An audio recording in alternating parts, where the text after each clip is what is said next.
विक्रम बेताल की कहानी सर्वश्रेष्ठ वर कौन।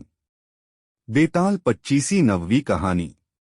राजा विक्रमादित्य बेताल को ले जाने में कई बार विफल रहे, लेकिन उन्होंने हार नहीं मानी। इस बार भी उन्होंने बेताल को अपने कंधे पर लादा और आगे बढ़ने लगे।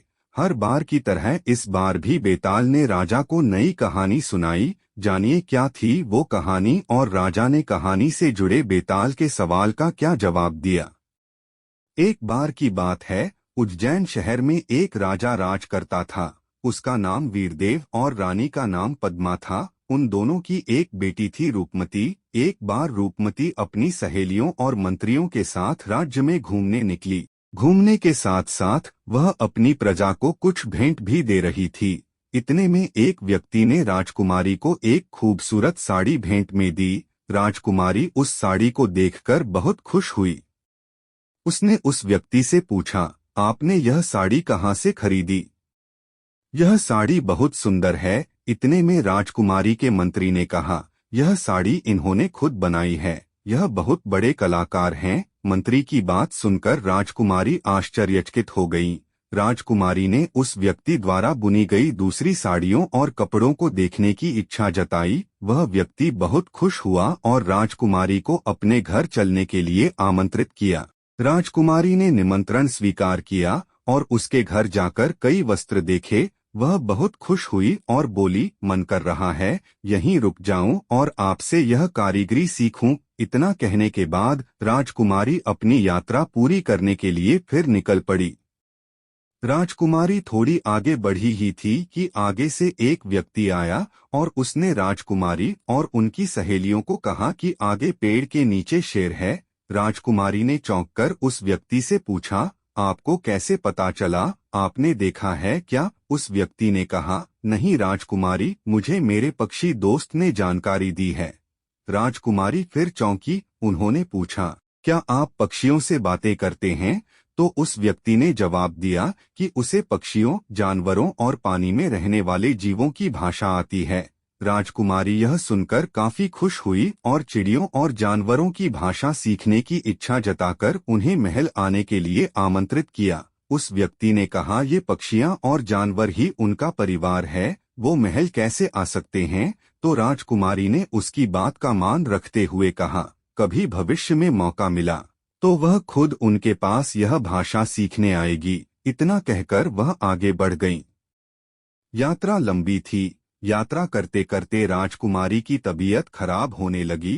राजकुमारी को वैद्य के पास ले जाया गया। उस वैद्य ने राजकुमारी को उनके यहाँ आराम करने को कहा और जड़ी बूटी दी। उस दवा के सेवन से कुछ ही घंटों में राजकुमारी ठीक हो गई। राजकुमारी ने उस वैद्य का धन्यवाद किया। वहां बैठे अन्य मरीजों ने वैद्य के बारे में राजकुमारी को कई बातें बताई कि वो कैसे सबकी सेवा करते हैं और उनकी दवाइयों से कई लोग ठीक हो गए हैं। ये सब सुनकर राजकुमारी ने वैद्य को कहा, आप बहुत अच्छा और पुण्य का काम कर रहे हैं। मेरा भी मन है कि मैं भी दूसरों की ऐसे ही सेवा करूं। फिर राजकुमारी अपनी यात्रा पूरी करने आगे निकल पड़ी। वह थोड़ी दूर ही गई थी कि उसका पैर जानवरों के लिए बिछाए गए एक जाल में फंस गया। राजकुमारी मदद के लिए चिल्लाने लगी। उसकी सहेलियां और मंत्री भी मदद के लिए पुकारने लगे। इतने में एक वीर ने अपनी सूझबूझ और तीरंदाजी से राजकुमारी को जाल से बाहर निकाला। राजकुमारी खुश हुई और उसने वीर का धन्यवाद किया। साथ ही उससे दोबारा मिलने की इच्छा जताकर वहां से चली गई। इसके बाद राजकुमारी लंबी यात्रा के बाद महल लौट आई। घर लौटने के बाद राजा ने उन्हें बताया कि आसपास के राज्यों से राजाओं और राजकुमारों के रिश्ते आने लगे हैं। राजकुमारी ने पिता की बात सुनी और कहा कि उन्हें कोई राजा या राजकुमार नहीं, बल्कि कोई साधारण व्यक्ति चाहिए। उन्होंने पिता से कहा, मैंने इस यात्रा में यह जाना कि साधारण मनुष्य भी बहुत ज्ञानी, मेहनती और महान होते हैं, इसलिए मुझे कोई साधारण व्यक्ति ही जीवनसाथी के रूप में चाहिए। राजा ने बेटी की बात को मानते हुए स्वयंवर की घोषणा की। उस स्वयंवर की बात उन चारों व्यक्तियों तक भी पहुंची जिनसे राजकुमारी यात्रा के दौरान मिली थी। वो चारों राजकुमारी के स्वयंवर में पहुंचे। कहानी यहाँ तक पहुँची ही थी कि हर बार की तरह इस बार भी बेताल ने कहानी को बीच में रोकते हुए विक्रम से सवाल पूछा बैठा। बेताल ने पूछा, राजकुमारी के सामने 4 वर थे, एक कपड़े बनाने वाला कलाकार, एक भाषा ज्ञानी, एक वैद्य और एक वीर। अब बताओ इसमें से राजकुमारी के लिए सर्वश्रेष्ठ वर कौन था? किसके गले में राजकुमारी ने स्वयंवर की माला डाली? जल्दी बताओ वरना मैं तुम्हारा सिर फोड़ दूंगा। राजा विक्रम ने जवाब देते हुए कहा, कलाकार बहुत धनी व्यक्ति था, लेकिन राजकुमारी को धन की क्या कमी, इसलिए राजकुमारी कलाकार का चुनाव नहीं करेंगी। वहीं दूसरा व्यक्ति जो भाषा ज्ञानी है वह मनोरंजन के लिए ठीक है। तीसरा वैद्य है जो एक अच्छा व्यक्ति है, समाज की सेवा करता है। अगर उसकी तुलना उस वीर से की जाए तो राजकुमारी वीर का ही चुनाव करेंगी।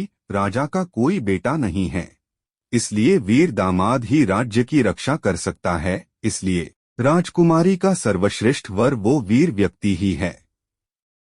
विक्रम की बात सुनकर बेताल खुश हो गया, लेकिन हर बार की तरह विक्रम के बोलते ही बेताल फिर पेड़ पर जाकर लटक गया। कहानी से सीख। मौका मिलने पर वीर और बुद्धिमान व्यक्ति को अपने जीवन का हिस्सा जरूर बनाना चाहिए। आगे की कहानी दूसरी वीडियो में देखेंगे। ऐसी ही और वीडियो देखने के लिए हमारे चैनल को सब्सक्राइब करें।